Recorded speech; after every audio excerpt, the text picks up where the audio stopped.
Welcome to the Human Capital Innovations Podcast. We're your source for personal, professional, and organizational growth and development, where we share original research, explore industry trends, and interview executives and thought leaders from across the globe. We hope you join us often for practitioner-oriented content around all things related to leadership, HR, talent management, organizational development, and change management. Maximize your personal and organizational potential with Human Capital Innovations Podcast. Do you enjoy the Human Capital Innovations Podcast? Please subscribe, leave a review, comment, share, and consider supporting the podcast on Patreon, even at the producer and sponsorship levels.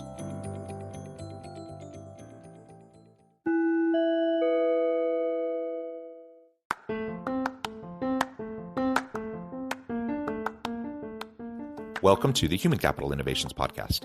In this HCI Podcast episode, I talk with Deepa Purushot about how women of color can redefine identity and power in the workplace.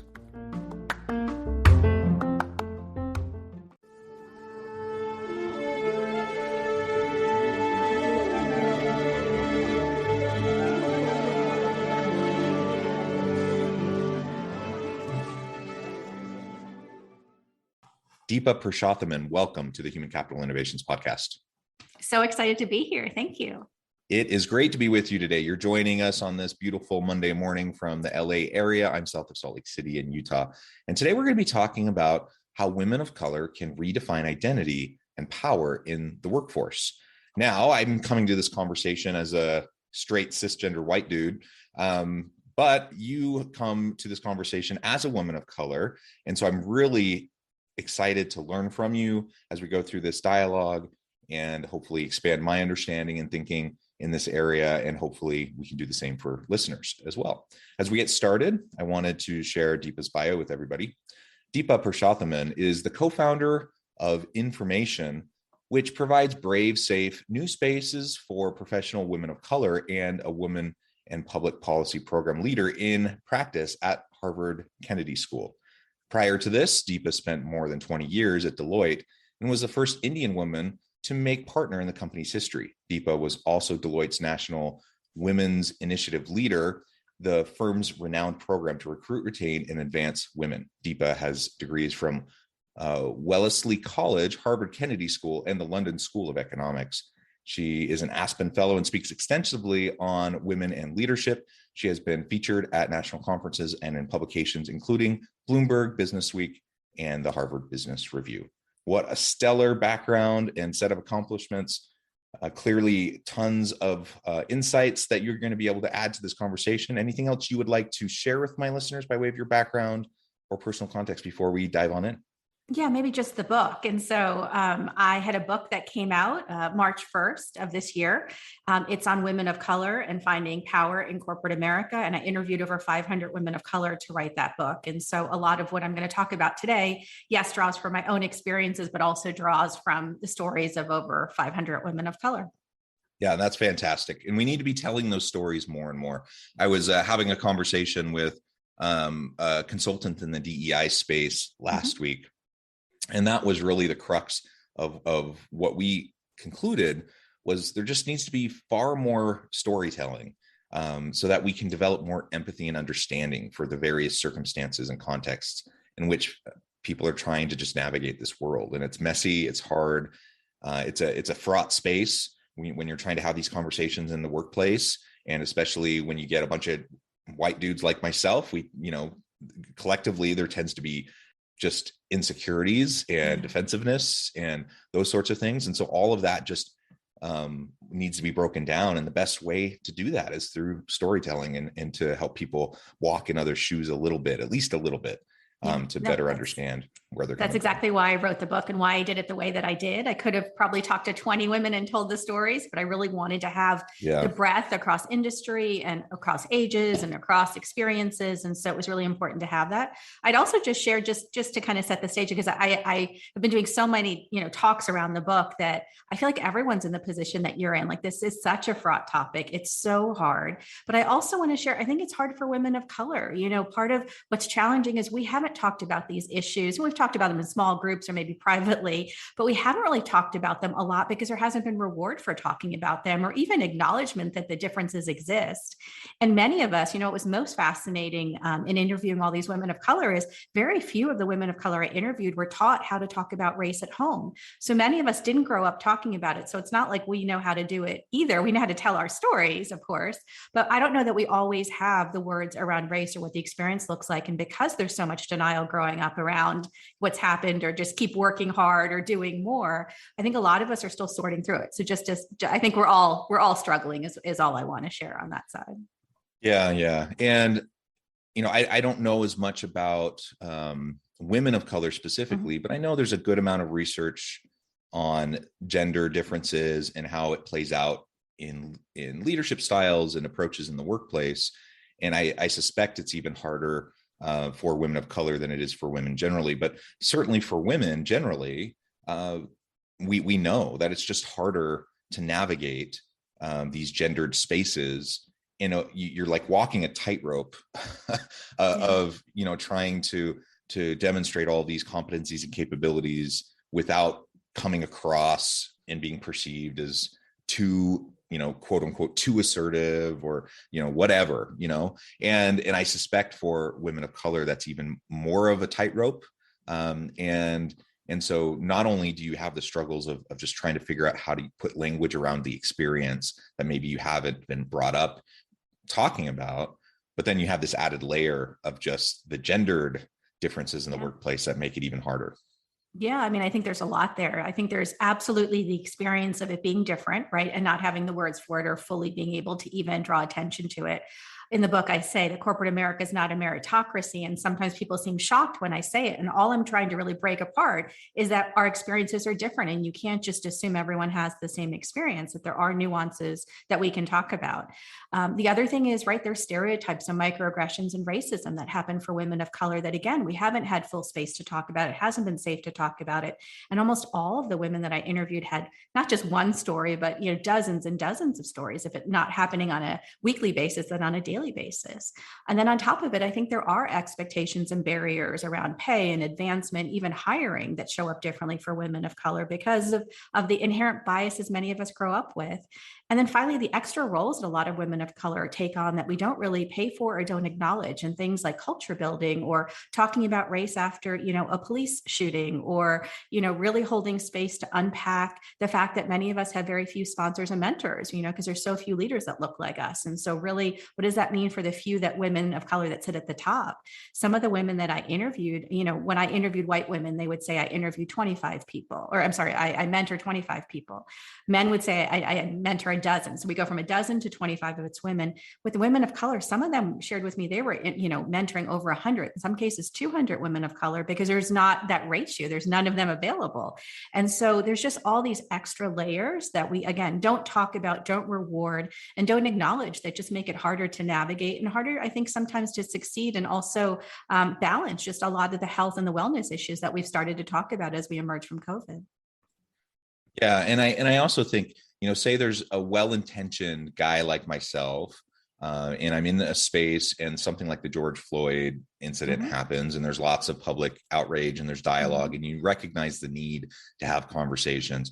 What tends to happen is that I immediately turn to the people of color in that kind of a situation. I immediately turn to the people of color to say, can you please help us with this? Yes. And so then it just adds to their burden. And, and on the one hand, I want people to be able to tell their stories. I want to be able to understand and to walk with them and to have greater empathy and compassion and understanding. On the other hand, I can't expect for other marginalized populations and groups of people who have struggled with all sorts of things that maybe I haven't struggled with. I can't expect them to just bear that extra load and burden just to enlighten me and help me understand or feel better, and that's what often happens. So even if I'm super well-intentioned, if I'm not careful, that ends up happening, and it just adds to the load. It adds to the barriers, everything that you just mentioned.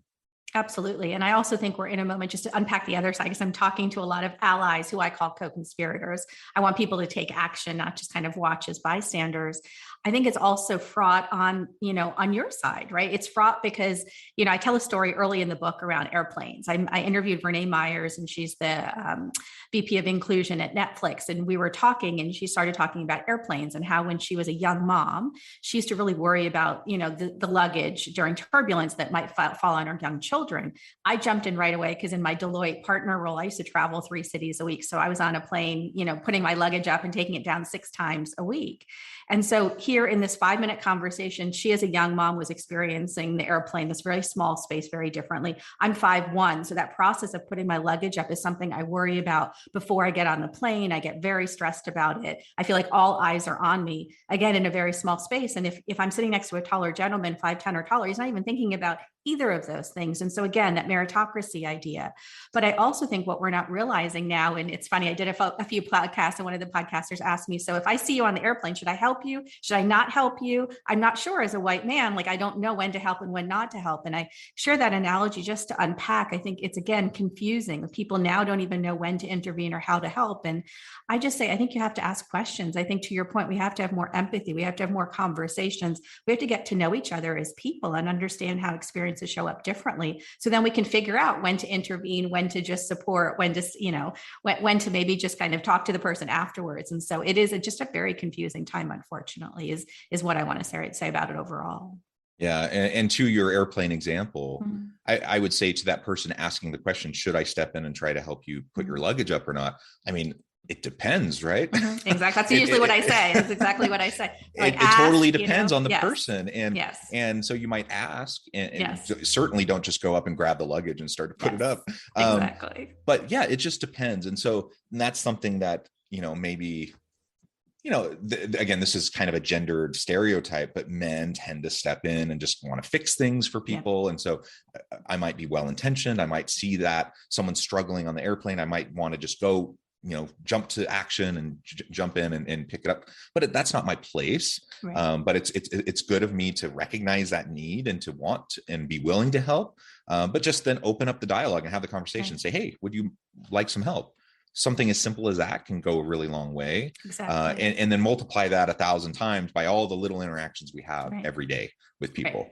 Right. And I try to go through that mental exercise, and I'm sure I have so many blind spots, but I'm not a super tall guy, but I'm almost 6 feet. So that's tall, right? Yes, it is. I'm white. I don't consider myself particularly tall because I know lots of guys that are 6'2", 6'4", whatever, right? But I'm definitely taller than the average person. I'm a white man. I have all these layers of privilege, and I sit back and I try to think, what am I taking for granted that other people have to stress about, have anxiety over, and have to spend a lot of time and energy navigating? Yeah. Right. The answer is there's tons of things, and I'm aware of some of them, and others I'm just completely not aware of. And the luggage thing, honestly, before you shared that example, I'm not sure I've ever once thought about it. Yeah.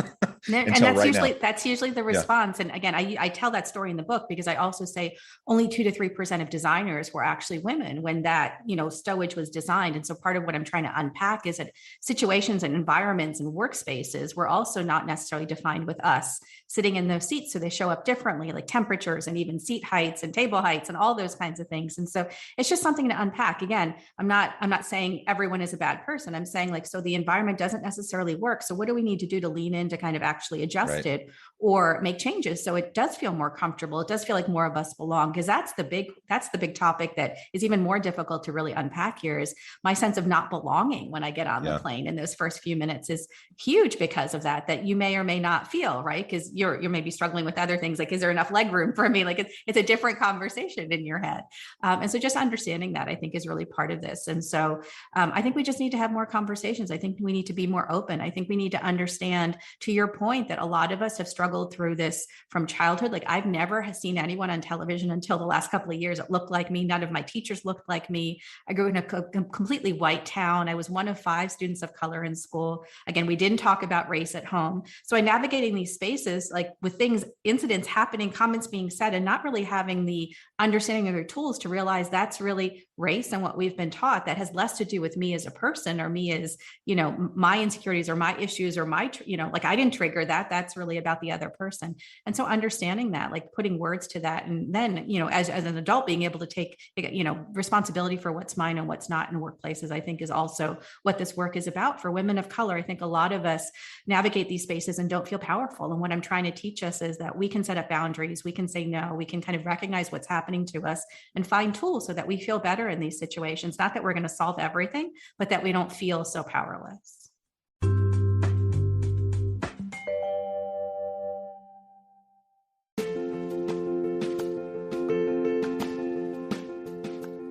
Check out my new book, The Future Leader, Creating and Transforming Next-Gen Organizations.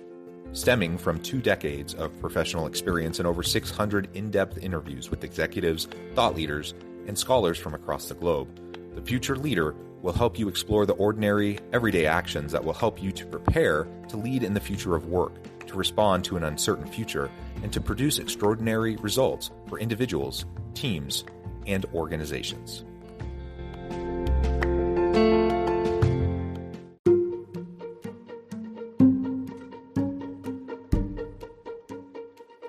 Welcome to the Human Capital Innovations Academy. Courses, micro-credentials, and certificates to upskill and reskill for the future of work. All HCI Academy courses, micro-credentials, and certificates are designed, developed, and delivered by award-winning and internationally renowned scholars, educators, thought leaders, executives, and practitioners.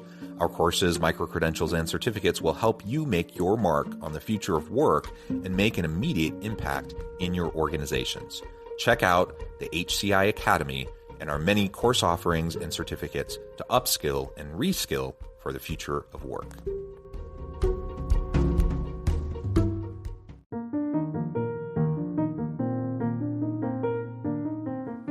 Check out our new weekly LinkedIn newsletter, Alchemizing Human Capital, exploring industry trends via original research and interviews with executives and thought leaders from across the globe. We look forward to having you join us.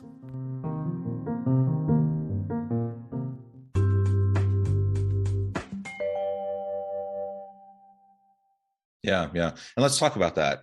Some of those approaches, some of those tools that can help women, particularly women of color, redefine identity and power. That's the title of your book. So let's talk about that identity and power and how we can go about developing that.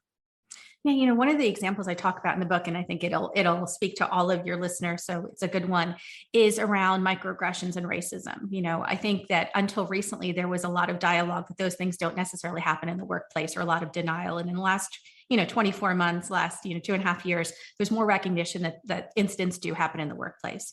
And what I tell women of color is, it's going to happen. It's happened to you. When I say it's going to happen in the next 6 months, most women of color jump in and say it's going to happen in the next 6 days, right? Like it's pretty frequent.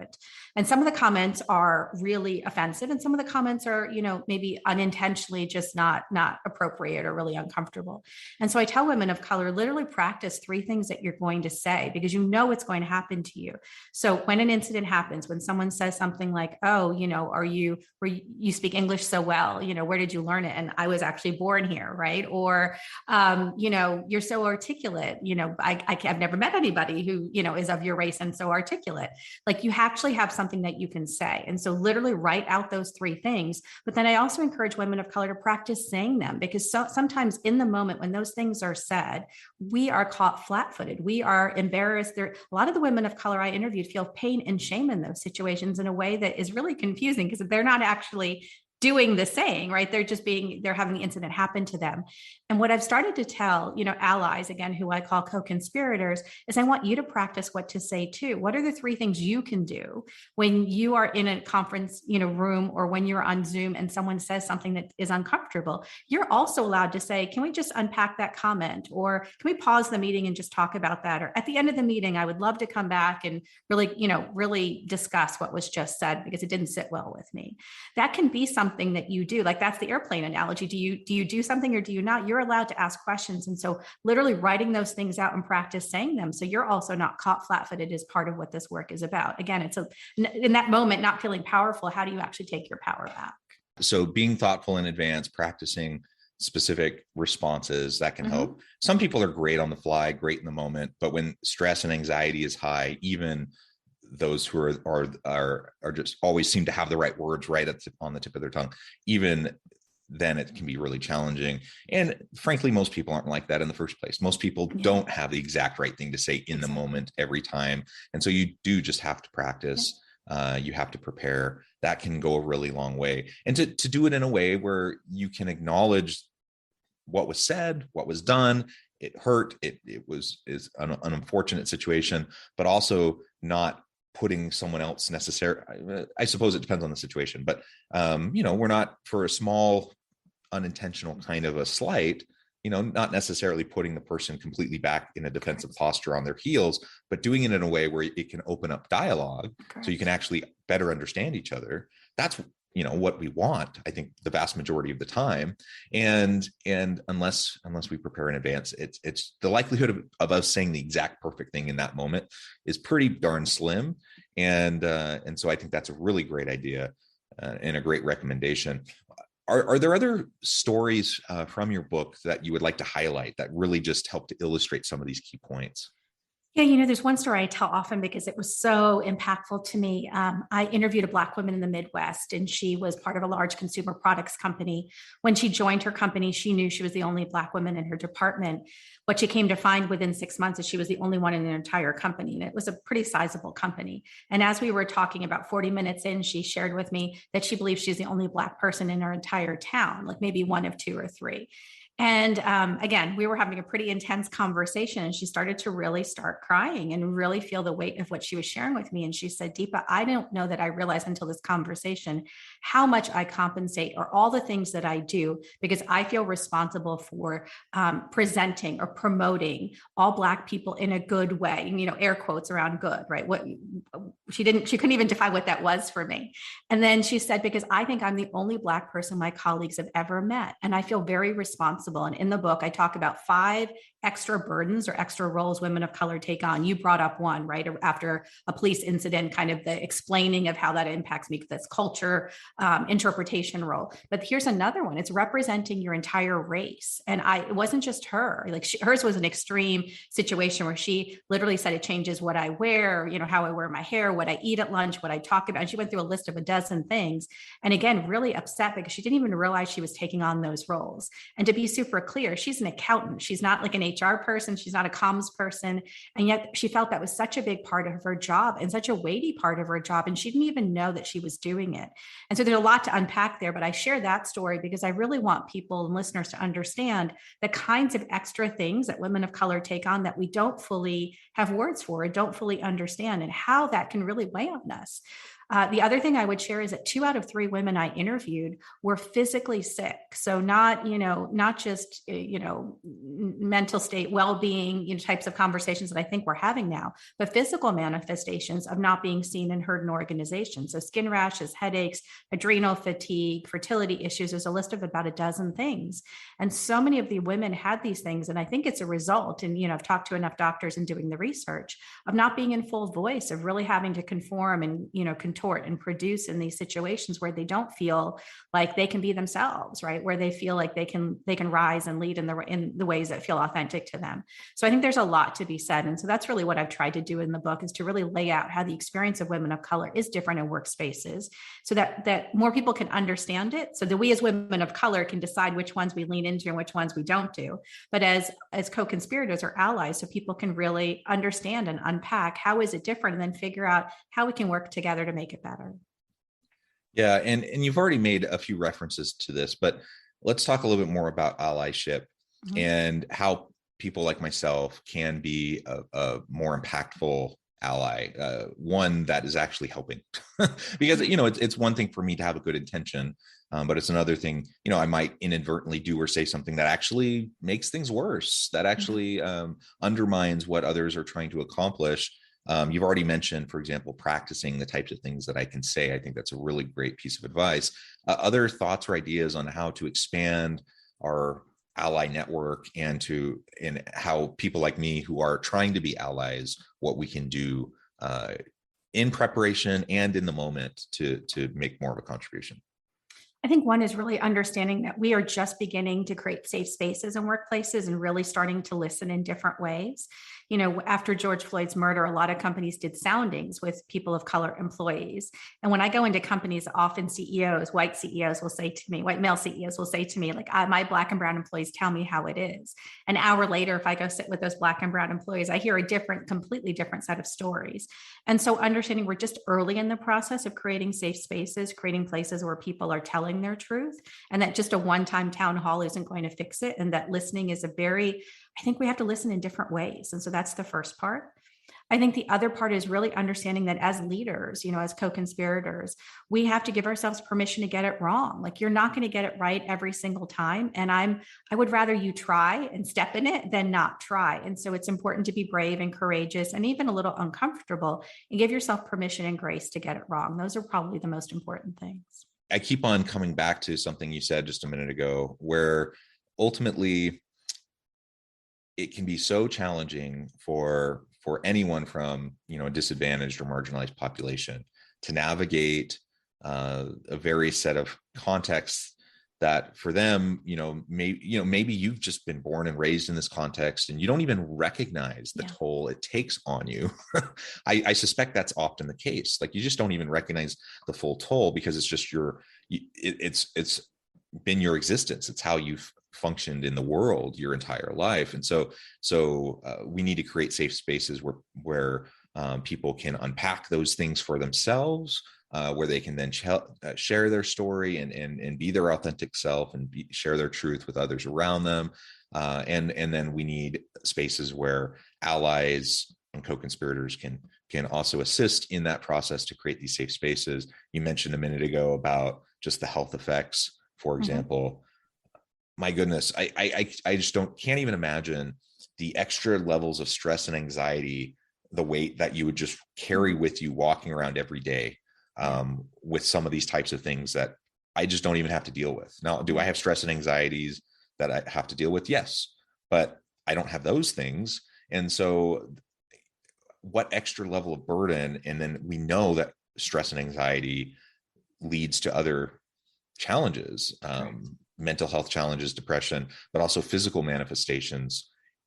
So unless we can really create these safer spaces, we're going to continue to have higher levels of negative health outcomes, burnout, and other things that only contribute to keeping keeping the equity gap in place, the equality gap in place. So I guess what I'm saying is there's a lot of different fronts we need to kind of approach this on, but let's start and meet people where they're at, and let's have the conversations. Let's move beyond the conversations to start actually, taking a good hard look at the policies, practices, procedures, those norms that are embedded in the workplace that may often have zero relevance to anything other than it's just the way we've always done it. Let's disassemble that and really do things that make sense for people. All of that can only happen as we have these conversations and better understand each other. I think that's absolutely right. I think we need to create spaces like we talked about. I think we need to understand what policies and procedures don't work. A lot of the reporting processes within companies actually don't support women of color in telling their truth. They actually support the companies. So to your point, there's probably less reporting is what the women shared with me than actual issues coming up. I also think we just need to get better at doing more. When we did a research project with the Billie Jean King Leadership Initiative in the fall, and one of the pieces of data that I really talk about quite a bit is that 91% of the white women we interviewed, so we interviewed women of color and white women, 91% of the white women we interviewed said that they wanted to sponsor or mentor or support a woman of color, and only 9% were. So there's such a difference between intentions and follow through. And I think a lot of it has to do with where we are in the last couple of years. I think to your point, everyone's just surviving, not thriving. And so there's just not even that space, the gap between intention and doing. And I also just want to share, we also have a lot of women of color exiting, workplaces because because of these issues in a very different level, in a very different way. 2 out of 3 women that I interviewed say that they're going to leave the workforce in the next year. And that was about a year ago. So I'm guessing it's even worse now. And so really understand the impacts of not starting to talk about this, not doing something different. There's such a desire in a race for talent right now, but you're also in a moment where women of color have more choices than ever before. And so if cultures don't change, if people aren't supportive, there's more places to go. And so that's kind of the interesting moment that we're in. We're talking about these issues at the same moment that, we're in a race for talent, or really looking for people to stay in their roles. And this is a real moment, I think, to really also make work for everybody. Like, even though my work is focused on women of color, a lot of what I'm uncovering are the challenges in workspaces in general. And emerging from COVID, what are the new questions we're asking about how we all want to work in the space that work takes up in our lives, and how do we do this differently so that it works for more people? Yeah. Well said. Deepa, it has been a real pleasure. I note the time I need to let you run, but before we wrap up for today, I just wanted to give you a chance to share with listeners how they can connect with you, where they can find your book, and then give us a final word on the topic for today. Sure. So you can find me on my website. So it's Deepa Puru, DEEPA, PURU.com. The book, The First, the Few, the Only, is available everywhere. So wherever you buy books, please go buy it. It's out now. And the last word is, I guess I would just leave with people with this idea that we all have power. We may not feel like it in the moment, but we all have power. And it's really about finding, your own boundaries and setting your own standards, and then finding others so that you're in community as you navigate these spaces. Whether you're a woman of color or not, we all need to find both of those pieces, our own voice, but also find others if we're really going to step into our power. I love it. Deepa, it has been a pleasure. I encourage listeners to reach out, get connected, find out more about what Deepa can do for you. Check out the book. And as always, I hope everyone can stay healthy and safe, that you can find meaning and purpose at work each and every day. And I hope you all have a great week.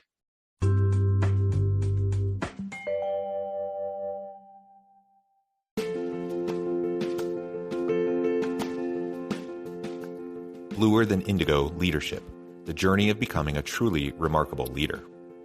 Early in my adult life, I learned about an Asian proverb that translates as bluer than indigo. If you think about the color indigo, it is a brilliant, deep, and vibrant blue, what some would call the bluest of blues. To have something that is bluer than indigo is rare and truly remarkable. Contrary to popular myth, there is no one-size-fits-all or cookie-cutter approach to effective leadership. There is no silver bullet, no secret sauce, no go-to model that will solve all of your problems. The truth is, great leaders have all had their unique strengths and flaws, and have all had to discover and then pave their own distinctive path in their life's journey to fulfill their leadership potential. Bluer Than Indigo Leadership will help you discover your own path and explore those ordinary, everyday actions that will help you respond to an uncertain future and produce extraordinary results for your individuals, teams, and organizations.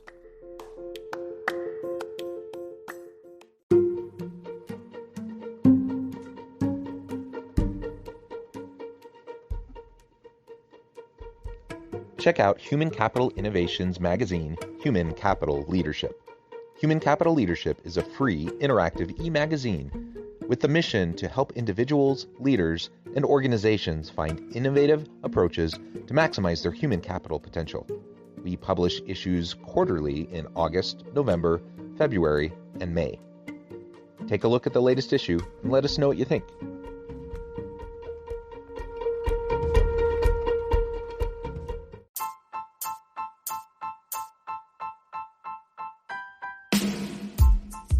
The alchemy of truly remarkable leadership. Ordinary, everyday actions that produce extraordinary results. Consider how the nature of work has shifted over the past 50 years. With increased globalization, rapid technological advancement, and the shift in economic composition, the average job of today looks very different than the average job of 50 years ago. What will the jobs and organizations of tomorrow look like? Moreover, what does this all mean for organizational leaders? What are the core competencies and capabilities of organizations and their leadership that are prepared for continued disruption and geopolitical and socioeconomic shifts? Regardless of what the future holds, increasingly, leaders need to be socially minded, data-driven, decisive, champions of talent, and disruptors of the traditional notions of leadership, teams, organizations, and work. The alchemy of truly remarkable leadership will help you to explore your own leadership competencies and capabilities and consider ways to apply and implement them into your workplace and personal life.